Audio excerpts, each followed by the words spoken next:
Yeah, I'd just like to introduce myself with some comments that are relevant to what I'm doing.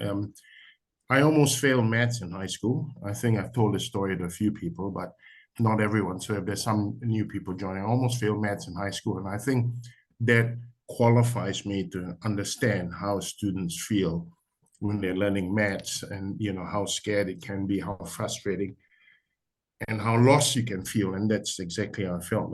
Then I spent 2.5 years in the Army, went to university in Palmerston North in Massey University and their industrial engineering degree. And absolutely loved maths and, just couldn't get enough of it. So same person, same mindset, but totally different, totally different mindset, sorry, and effort put in. And that's where I'm coming from when I teach the kids. I get that feeling of where they're coming from. So let me just jump into this maths inquiry cycle then. So where did, where did it come from? So what I think all of us will find that when we're teaching maths, when we're topic specific, just one skill at a time, generally the students get it okay. And, they're not word problems. And, then we try and teach them topic by topic, and then it starts getting a bit more complex, maybe a bit multi-step, and that's when they start to struggle, right? Especially with multi-step. And we teach Cambridge as well as NCA, and I find that happening in both camps. I know in NCA, there's a real push to getting much more real life examples and for people to understand the word problems and solve practical problems. And I think I find a lot of big issues between, understanding the specific skill and then being able to apply it to these sort of word problems. And what I used to do was I think most good maths teachers, you try and make your thinking visible. What do I do here? What am I thinking about on the screen? And for that particular problem, what I used to find was the kids would get it. Oh, I understand why you're doing this in this case. And you try and maybe generalize it a bit, start with a diagram, label a diagram, what are we required to answer, that kind of stuff. But I found that the kids really found it difficult to take that sort of modeling and expand that into a generalized structure that they can use in applications to lots of different problems. And I started getting interested. I said, surely someone's designed something, and did a bit of research, and I got onto George Polya from 1957, and I thought, can't believe it's been that long. But he wrote a book, and I found it free online, which, by the way, with this thing, you'll get a PDF of my slideshow, Word document of the template that I created, and a PDF of the case study I wrote. So you'll get there at the end. So I found this Polya thing, started reading it. It's 300 and something pages. I skimmed read a bit of it. And I guess one of the things I realized is problem solving is a critical learned skill that the students get, and it's incumbent on us to teach it. But I didn't think that just making thinking visible and modeling it with specific problems was enough. So, I thought, well, we got a really nice statistical inquiry cycle, the PPDAC, the structure around a lot of different types of statistical and probability problems, but we don't have, really one. Well, I certainly didn't. So I thought, well, I'll take a leaf out of that book, create what they call a mathematical inquiry cycle, and we get PUPDR instead, which is, and we need to teach it explicitly. So this is the PUPDR, right? So it's prepare yourself to solve a problem. So, you get in the right mindset, you calm yourself, you think about the steps you need to go through, you understand the question explicitly and really, hone down to what you're supposed to be doing. And then the critical part basically is to understand and plan. And the plan part is where you think about what information do I have, what steps can I take to try and solve the problem, what might be the first step, what might be the next step. And then you start doing it. So the thinking part is basically the understand and plan part. Then you start the doing part. And then you reflect, how did that go? What mistakes did I make? What could I've done better? And that builds your understanding for the next time you get a similar sort of problem. And to me, it was like, okay, that's a pretty simple to understand structure. But behind each one of those boxes, there's a whole series of um, thinking that can happen, a whole series of questions that you can ask yourself, and a lot of metacognition involved in this. And that's one of the things I like to try and teach my kids, as well as the thinking about thinking approach. I say kids, right? So we're an all boys school, so we're talking about the boys here. Right.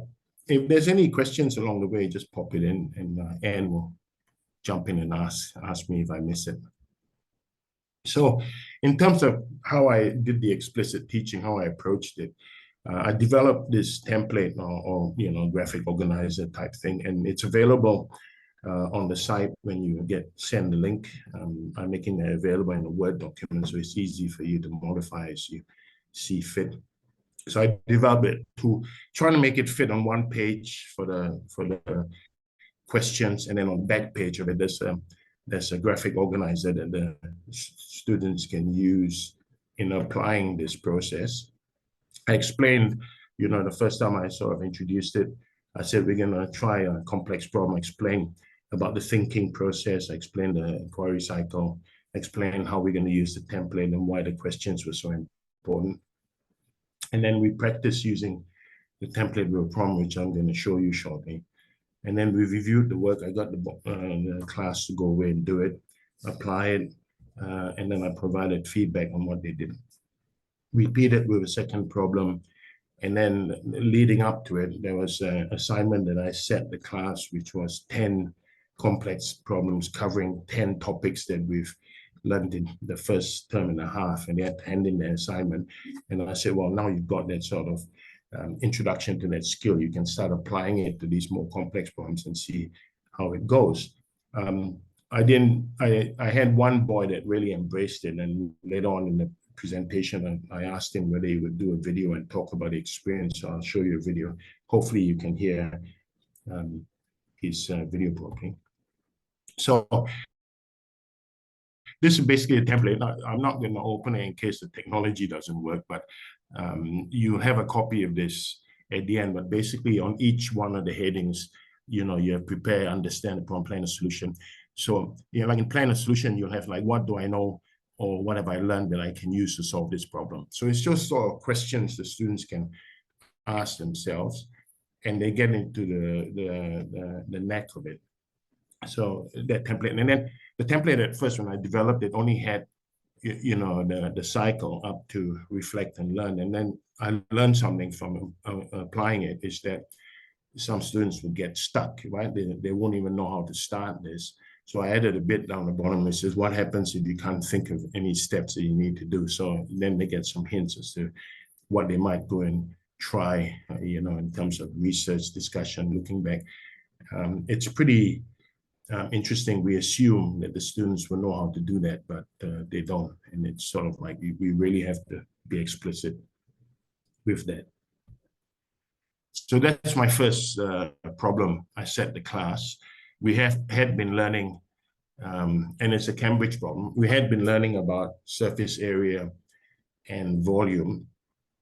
And we learned, volume of different shapes, volume of prisms and stuff like that. And then suddenly they get a question like this, where it's a combination type question. They need to think about, how do I do this? And it's interesting. I said it to them as a bit of check your understanding, your skill type problem. And quite a few of the kids went home with it, and the whole family sat around the dinner table trying to solve the problem. I mean, it was very interesting, and some really got into it.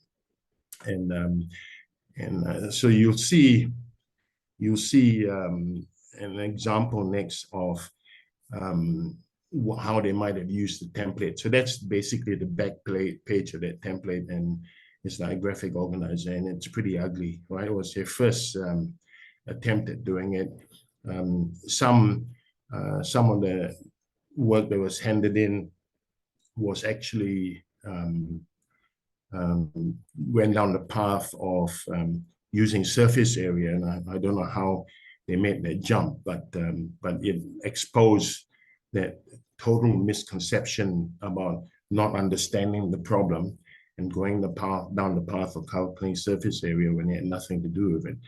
And I think what I learned is what I learned from the students is that they didn't follow a structured way of thinking. They didn't have a structured approach to doing it. They didn't understand the problem was, because like you can read a menu and it's quite different to cooking. You can read a recipe and it's quite different to being able to cook it. So they could understand the template, they could understand the questions, but it was a huge jump to then applying it and writing it. But I let them have a go at it anyway, just so that they get the experience of doing it. And with this particular problem, out of a class of 31, I think one got the right answer. The rest of it came close, and a whole bunch didn't get anywhere close. But it was a good starting point to then give feedback and then go back and redo it again and see how you get on with doing it. So we did that. And you look at the reflect and learn part, right?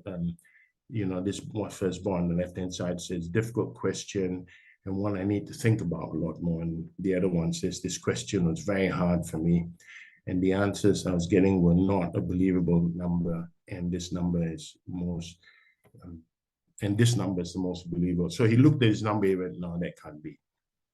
All right. So at least he was thinking about, does that look reasonable to me? All right. And that's an important thing.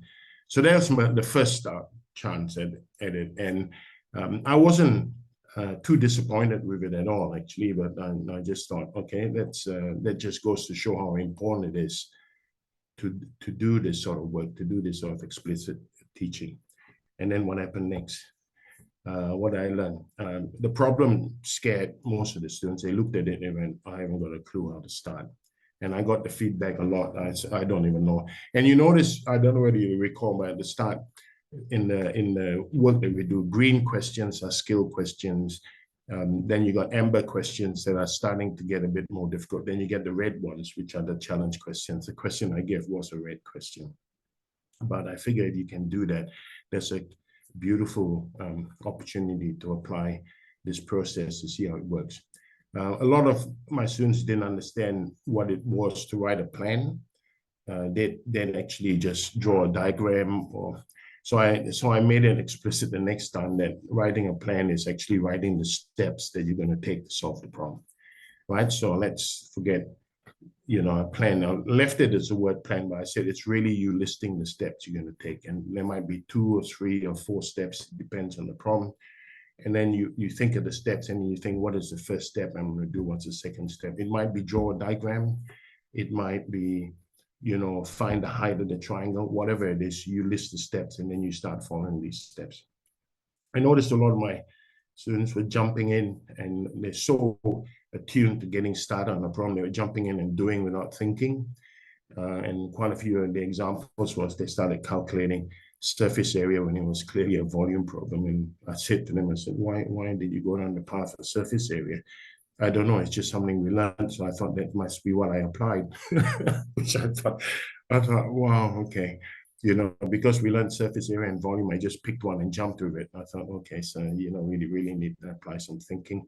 A couple of them were starting to get frustrated and giving up, but most of the class were quite resilient. They kept trying, which I was really, really pleased about. And 1 or 2 students, basically said, sir, if we had to do this in exams, it'll take too long. We'll never get the exam finished. I said, yeah, I totally understand. And you don't do this in an exam. This is like learning to solve the problem by riding a bike with training wheels. And then once you go down the path a little bit, you take the training wheels, right? It becomes second nature. You jump on a bike, 20 years later, you can still ride it, unless you're like me. Right. And what I want to talk about now is that got me thinking about, what we learned about flow, where you got the skill level versus the challenge.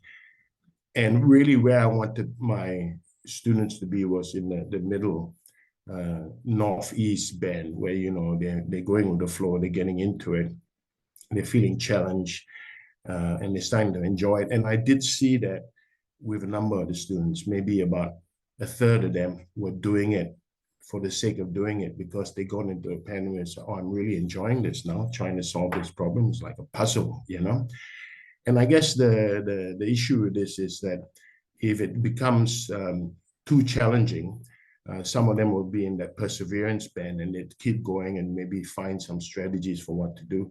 And if it goes too far where they get frustrated, we either increase the skill level by teaching them how to do something better, or we reduce the challenge and getting them to learn from doing smaller problems. And if they go to the right where their skill outweighs the challenge, then that's an easy solution. I just give them more complex problems to work on. But the main thing is to get in that flow. And it's very interesting to see when these students of mine get into that flow path, how focused they are and how they work together really, really well. And then they just start doing it by themselves. I don't have to get them, I don't have to push them or, they'll pick up the next. I says, if you finish that, do the next red problem. And then they'll get stuck in themselves. And then they start learning these things and they'll come up, sir, can I have another template? I want to try another problem. It's really quite gratifying to see that happen. And I hope this one here came from Peter Littlegel or something. I can't pronounce his, don't understand how to pronounce his surname so well, but he talks about this, but it basically comes from a book, a non-education book in the first instance, but he's applied it here. And I think it's quite a good thing to think about. That was my next problem. And you see, I've gone back to an Amber problem. I thought, oh, maybe the first one might have been a bit too difficult. So I said, let's try something with an Amber problem and then see whether that maybe the challenge I said you the first time was too hard. So let's just bring it down a little bit and let's go for this, right? And then I did the same thing, but I modified it a little bit. I talked to the class about, a recap on the inquiry cycle. Let's think about what would you say would be your understanding of this problem. And then they'd come in as a class and we talk about it as class. And then the key part was we went into the planning phase. And what do you think would be the steps that you might want to take in solving this problem? And a few of the boys would contribute, and basically then we say, is that the right order that we've got it in? All right, so obviously some steps it didn't matter for the order, but other steps it did. And, it's basically for them to recognize what they might have to do first and second. Now I'm going to show you another example of the outcome, and you can see how much of an improvement there already is in terms of the first problem and now the second problem that they're working on. Diagrams are starting to show. You can see actual steps in the planning phase, what I do first, what I do second. There's a solution element in the middle, right? And they're actually logically creating compartments where they're solving the problem according to the steps, which was a real joy for me. That's a real bonus because you know how potentially, well, I'll tell you, it's in my school, boys are with solving problems. They just put answers all over the place and you've got to try and follow where their thinking leads you rather than any sort of logical step-by-step thing. And reflect part, I thought that is something that might come a bit more down the track. At this stage, it was, when they got it right, they didn't think there was much to reflect on, which is fair enough, right? It's when you start making mistakes that you think about where did I go wrong and where do I learn from it. Most of the students in this class got the answer to this one and they followed it, and I was quite pleased. And once again, I collected in and we made some suggestions and I gave some feedback. And, obviously praise the ones that started showing more logic and steps. And there were still a few that didn't have steps in it. So it's just a matter of ongoing practice. What did I find? Second activity down, more buy-in from the students. They started seeing the value of it. And, excuse me, they did start get this concept. They did start getting the concept that it is like learning to ride a bike, like anything. The template that the graphic organizer were like training wheels, and once they develop a little bit, we can take the training wheels off, become second nature. Hopefully they apply. I said many were correct or close to correct, and this is where this point comes in. So what do I do if I don't know where to start, which we had a few of the students. So I thought, okay, I needed to modify that a bit and start giving some directions for the students. So the response, we had a discussion in class. So I used it as a class discussion. I said, where would you go, boys? And we talked about it. So quite a few of them gave their input in it. But the one key thing is, you know, the observation we make is that if you can't explain what steps you're going to take, that's likely you're not going to get the right answer, right? If you sit there and you look at it and say, I don't know where to start, or you can't think of a place to start, then it's likely. So we need to start thinking about, okay, what should I do? So that's an important concept. I'm not saying that you can't just take a few multiple swings at the ball and hit it every now and then, but you know, being able to at least have a idea in your head, where will I start with this problem, is a good thing. The other concept that came out with the class was that thinking time is valuable before doing rather than jumping in. And I think we've probably all noticed, you know, students jumping in and solving problems before they'd even spend any time thinking about what they're going to do, and they recognize the value of them. Yeah. If they didn't know where to look, then they took the opportunity to look back at their textbooks or their notes. My students write summary notes at the end of each topic for themselves, so they know they can go back and say, where did I see this before? What do you know? What can you find out? I encourage them to do online research. There's quite a few sites they can go to. And the key point I was trying to make is that your struggle with finding out what to do and where to get information actually helps your brain grow. And it helps you, and it teaches you what to do next time, as opposed to, so I must be quite frustrating for my class quite often, because they'll come up, so what do I do here? I say, I don't know, what do you do here? And they'll come up, you never answer. I said, yeah, well, that's because I'm trying to help you, right? You know, I says, what can you do? What options do you have? So, you know, I think 80% of the time I answer a question with another question. So that's where we got to with that. And then, you know, we did further practice. So we did a few, and then I started not handing out I had it available for those that wanted, but I didn't make it a compulsory thing to use the graphic organizer anymore. The class then had this assignment to complete. It was 10 complex word problems from the 10 topics that we've covered. They had to hand it in as an assignment. And we had a class discussion about the assignment. I said it was open book. They could work on it in groups, but whoever handed their work and had to hand in individual work, but they could work on it as groups. And that was a huge thing. They really enjoyed doing it. We wrote up what each group said. We did sense check, and then they went away and started doing it. And I got them to try and apply the 9 problems. Some did, some didn't. There's one or two that really made the effort, and I've got a little video of one of the boys. I told him, I said, I just want to interview with your own words, and he went away and actually wrote up what he was going to say. So it comes a bit like a reference article or something, but that's how he felt. So I'm going to show that to you. The student feedback about all that is, initially it took a long time, but that was like anything, right? Babies learning how to walk, don't just get up and walk. They fall down on their bum a few times, and then they realize they went, okay, I'm learning a new skill, so it takes a while. Some did not know where to start, so we tried to address them. They understood that for them to get better, they did need to practice. But the interesting thing, I did this little mini survey, exit survey, and more than 85% of the class thought it would help them solve complex problems. And this is only after completing 3 activities. And, you know, so we just reinforced the fact that they need to keep doing these things to keep improving on it, and it will help them down the track. Imagine this is a year 9 class. I don't know whether I mentioned it or not, but imagine getting that skill in year 9 and then start moving into 10 and 11. I'm looking forward to how easy it would be by the time these boys get to year 11 in terms of teaching them stuff, right? If they retain this and we reinforce it. So this is the student's comments. Here we go. Planning process used in my math assessment was extremely beneficial.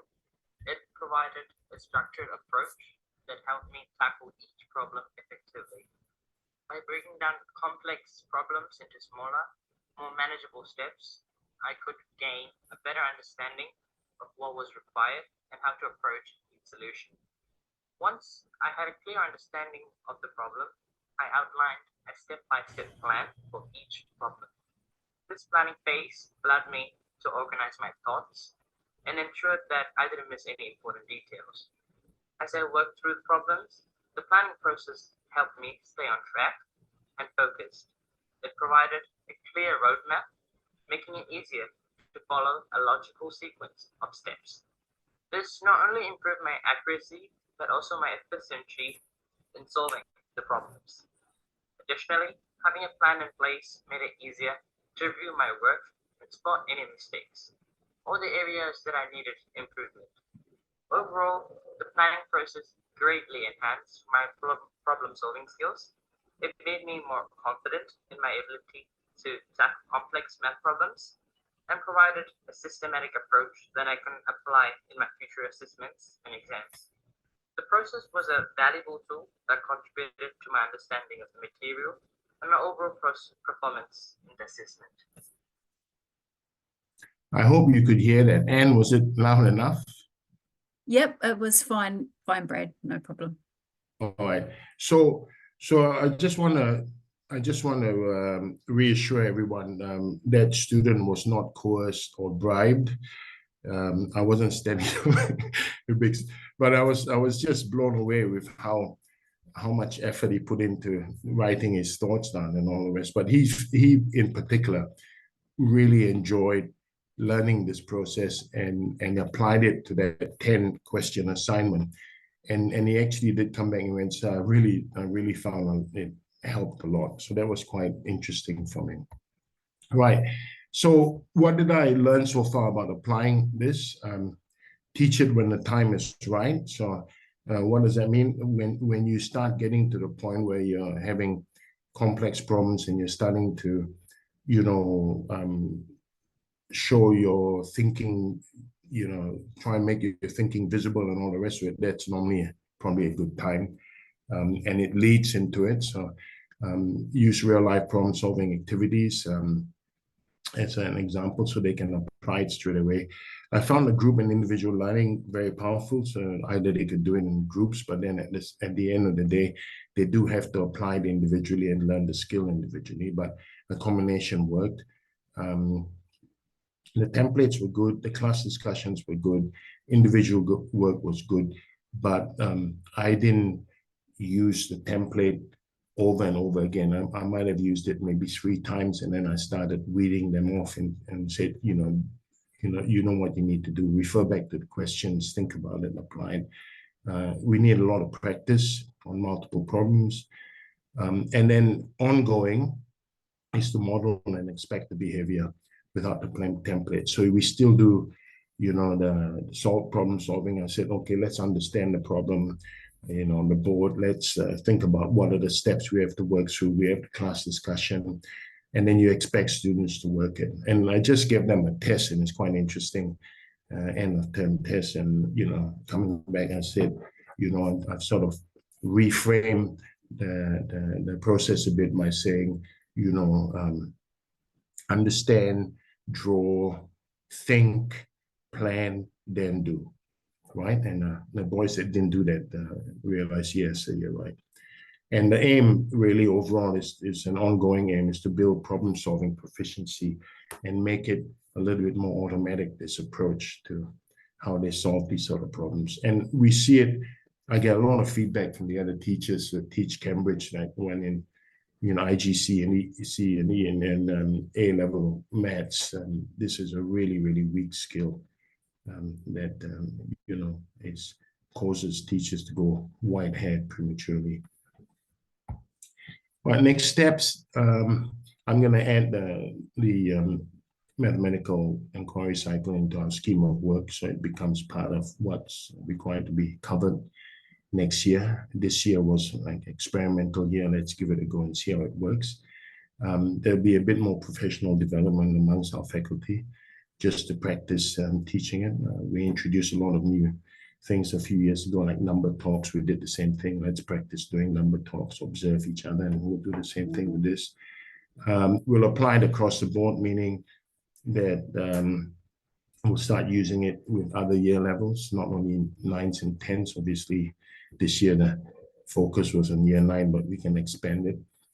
By the way, it's not just my year 9 Cambridge class that's getting it. My year 10, my year 9 NCA stream is doing it as well. And not that we stream it, but it's a curriculum, all right, the course curriculum. And then obviously we, get feedback and continue to refine how we teach this explicitly and find better ways of doing it. And that's the plan this year. Watch this space. We'll keep working in and see what happens. And the nice thing is, I think from looking at where mathematics is going with NCA in level 1, 2, and 3, the mathematical inquiry cycle will become more and more important, because that's what they'll be requiring students to do.